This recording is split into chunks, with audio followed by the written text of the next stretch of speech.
এবছর যে wall of fame উত্তম কুমারকে নিয়ে যে পুজোর উন্মাদনা জাগিয়েছে গোটা বিশ্ব জুড়ে, যাদের উন্মাদনা তুঙ্গে। আর এই ওয়াল অফ ফেম সেই কমিটির নাম হলো বেঙ্গল হেরিটেজ। বাংলা ভাষাকে এই বিদেশে শুধুমাত্র বাঙালিয়ানাকে ধরে রাখাই ওনার উদ্দেশ্য নয়, ওনাদের উদ্দেশ্য হলো ভারতীয় সংস্কৃতির ধারক এবং বাহক হিসাবে নিজেদেরকে প্রতিস্থাপন করা।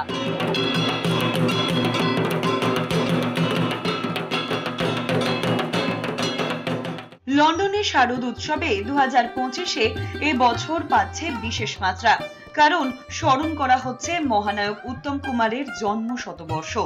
আয়োজন করেছেন বেঙ্গল হেরিটেজ ফাউন্ডেশন এলিংয়ে প্রথমবার এমন অভিনব ভাবনা। প্রথমবারের মতো তৈরি হচ্ছে ওয়াল অফ ফেম, যেখানে রয়েছে উত্তম কুমারের কালজয়ী সব ছবির পোস্টার। বর্মন পরিবারের সুরে তাকে শ্রদ্ধা জানানো হয়েছে। আয়োজন করছে বেঙ্গল হেরিটেজ ফাউন্ডেশন, যারা 17 বছর ধরে লন্ডনে বাংলার ঐতিহ্য তুলে ধরেছে। গানার্সবাড়ি পার্ক স্পোর্টস হাবে সাজানো হচ্ছে প্রায় 10,000 বর্গফুটের প্যান্ডেল। চন্দননগরের আলোকসজ্জা, কলকাতার মতো ভোগের আয়োজন, ফুচকা, বিরিয়ানি, রসগোল্লা সব মিলিয়ে যেন স্মৃতির কলকাতায় ফেরা। নবপত্রিকা স্নান, অঞ্জলি, সন্ধি পুজো, কুমারী পুজো থেকে সিঁদুর খেলা, সব আচার আচরণ পালন হবে কলকাতা থেকে আগত পুরোহিতদের তত্ত্বাবধানে। উৎসব মানে সংস্কৃতির আসর, নৃত্যানুষ্ঠান, ধুনুচি নাচ, গানের লড়াই আর বর্মন সুরে সঙ্গীত সন্ধ্যা মঞ্চ মাতাবে প্রতিদিন।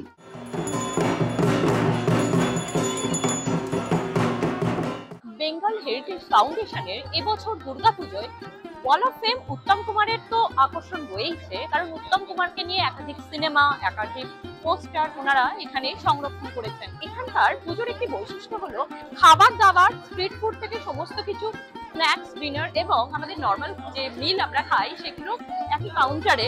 যেমন এখানে সামোসা, কচুরি, ওখানে বিরিয়ানি, এমনকি প্যারালালি এই যে এখানে যেমন সুইটের বিভিন্ন আইটেম রয়েছে, যেমন এখানে ছোলে ভাটোরা, বিভিন্ন ভারতবর্ষের একাধিক স্টেটের একাধিক খাবার দাবার এখানে রয়েছে।